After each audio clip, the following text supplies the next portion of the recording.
We're going to transition back to men's college basketball here, where we had 4 games in the Mountain West last night. And mind you, there was really only one game that I was particularly interested in watching. When got off the air, was doing a few things, but I wanted to make sure I watched this game. I was able to watch about 80-90% of it. And that was Grand Canyon against San Diego State. And I looked at all the rest of the games, and I thought none of those are going to be interesting as far as their results. They had Wyoming against Fresno State. I thought that would be a close game, and it generally was. But those are teams that are in the middle of the Mountain West. So while expected it to be close, both teams were kind of banged up.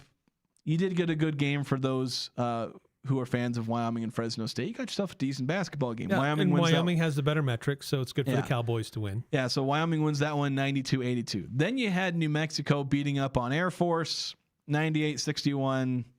Yeah, that was pretty expected. New Mexico basically getting another bye week here. Where they almost put up triple digits on Air Force. Then you had San Jose and Nevada. And Nevada came into this one as a 10.5-point favorite. I thought, this ain't going to be that interesting. San Jose has only won 1 game in the Mountain West, and that was against Air Force.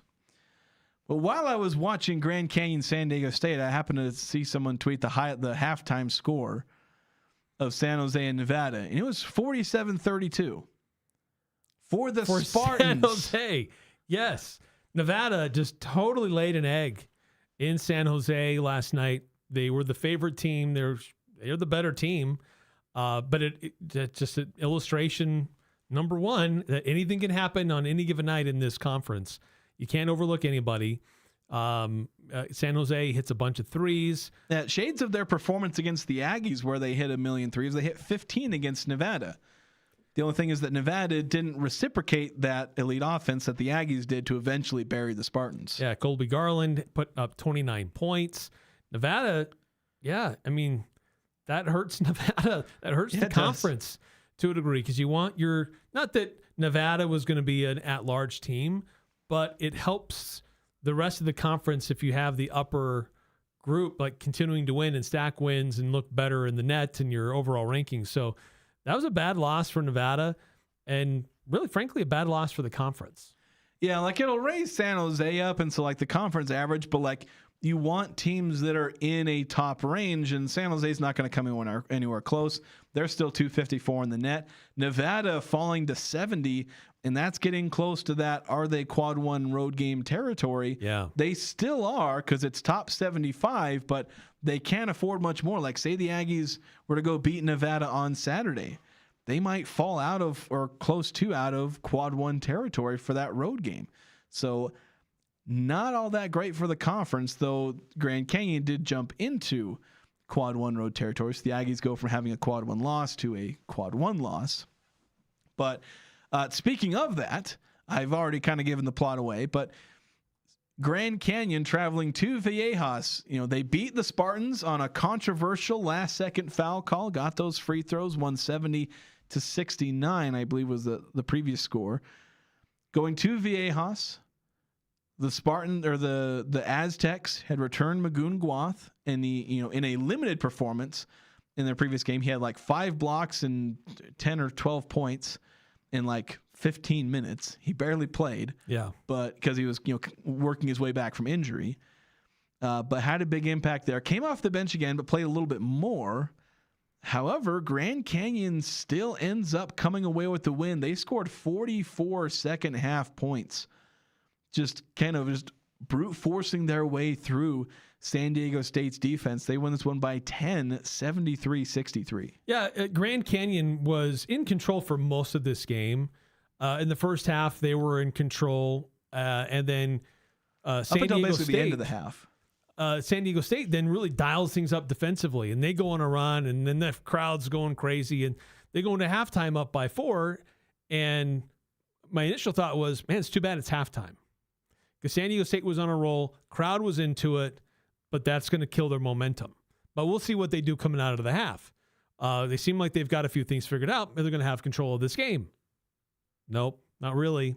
Grand Canyon gets right back into it. They're attacking. That game, I saw some of the best dunks that I've seen all year in that one game alone. Okay, but I also saw 3 missed dunks in that game. Yeah, there were a few, but there were some amazing lob plays. Henley had an amazing drive to the basket around the back and then threw it down with authority. But hand it to Grand Canyon. Like, they handled the press. They handled the defense.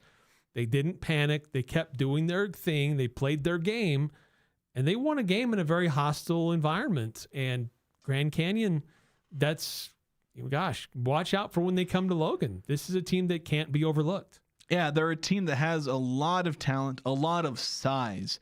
I continue to be really impressed by Mekhi Williams. He's probably my favorite player on their team. I know at times he really gets himself into trouble with the kind of shots he takes, but he's one of those guards that will just always get to his spot. And he's just so slippery. Like, you think you're sticking in front of him, and all of a sudden he's already behind you. And his size makes it a little tricky for him to finish at the rim. Like, he went 3 of 10. And I'm praising a guy who went 3 of 10, but he had 7 rebounds, 3 assists, 3 turnovers. Like, 2 steals. Yeah, there was some good and some bad in this game. But he hit some really key shots, hit a key 3-pointer. And, Jaden Henley, he's obviously continuing to be a really impressive player. Those uber athletic plays like that, carrying the ball behind his back as he's driving to the basket, the kind of stuff that you can really only do as like an animation in a video game. You're not supposed to be able to really do that in real life. Yeah. But he does it just kind of on a whim there. So, yeah, just great stuff from Grand Canyon, who they're not going to be a conference contender for the regular season, but they're going to be that team that is incredibly dangerous. Nobody wants to face, of course, nobody really wants to face anybody in the Mountain West tournament. But no. Grand Canyon is going to be one of those lower seeded teams. And by lower seeded, I mean like 4 or 5. They'll be, one of those teams that you face in the second round. You're like, gosh, we have to face this in the second round. And you just kind of hope that Grand Canyon has one of their off days, because that's where they've really been vulnerable, is they are really prone to off days, particularly on offense. And that's where they can really get themselves into trouble. But when they are able to just focus and narrow in, they can be an incredibly dangerous team. And they have, arguably them and San Diego State have the best defense in the conference. So Grand Canyon, again, watch out for them. I know it's going to be packed. It's going to be loud. There are going to be a lot of rowdy Aggie fans really wanting to show up Grand Canyon because they are the interlopers. See, I kind of made a pun there with the interlopers. Yeah, but they're well, after tonight, that's the next home game, and it's going to be a minute. It won't be until Saturday, February 28th. But Grand Canyon. What was an observation from that game last night? What was interesting is how many times I saw guys just trying to go 1-on-1 or 1-on-3. Yeah, guys for both teams. Just like, I'm going to show you my moves and I'm going to break down this defense. I was a little surprised by that, like how much I consistently saw that. Grand Canyon, though, got away with it more than San Diego State did, but was a little bit surprised by that and how they were able to run into the teeth of that that San Diego State defense, but still find ways to score and to ultimately pull away and win this one by double digits. And as you said, while this was a bad loss for San Diego State because they're on that line, that razor thin edge, are they in or are they out for an automatic or for a bid as an extra team from the Mountain West, that may have kicked them out. But for Grand Canyon, that win helps Utah State's metrics. And so it was not like it was a bad situation either way for Utah State, but it does secure Utah State as the firm definitive number 1 team in the standings. It now moves their quad 2 loss into quad 1. They have no quad 2 losses. And so Grand Canyon is a team that you have to continue to watch out for. Yeah, definitely. And on the subject kind of their offense, like that's kind of the double-edged sword that Grand Canyon, UNLV, and even to some degree San Diego State has often lived and died by, where they have these talented athletic players, but a lot of times they lack the skill to be able to hit those shots. That's what's kind of going on about in the first hour, where it's like they can get to their spots because of how athletic they are. Now, do they hit the shot? Jaden Henley scored 21 points. He needed 17 shots to do so. Like, mentioning like Mekhi Williams, he's got the speed and, the tight dribble where he can get in kind of that slippery aspect to his game and to his quickness.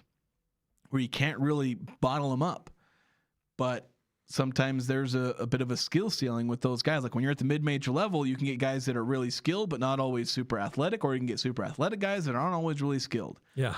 And to be honest, even if you are super skilled at the college level, you're still kind of like not that skilled. You can just go watch the NBA and you'll see bench players hitting shots that we would consider spectacular in college, and they're hitting them on a random play in the middle of the second quarter, and nobody bats an eye. So that's kind of the thing that, you know, Grand Canyon can be susceptible to, is that if they're just missing the shots that they're generating, and they take tough shots as well. You know, Memphis did that. They had guys that would run up into a mid-range shot, and sure, they can get any shot they want, but they weren't very good at hitting them. No. For the most part. If they are hitting them, if Draw Gibbs Lawhorn is hitting all of his shots, if Mekhi Williams hitting all his shots, if Jaden Henley is getting his shots, his circus layups to fall, and also getting fouls, then like they're spectacular players. But if you can wall them up and stay in front of them, which is much easier said than done, and force them to just take those bad shots without fouling, that's where you can get them into real trouble. But all of that is easier said than done. Yeah.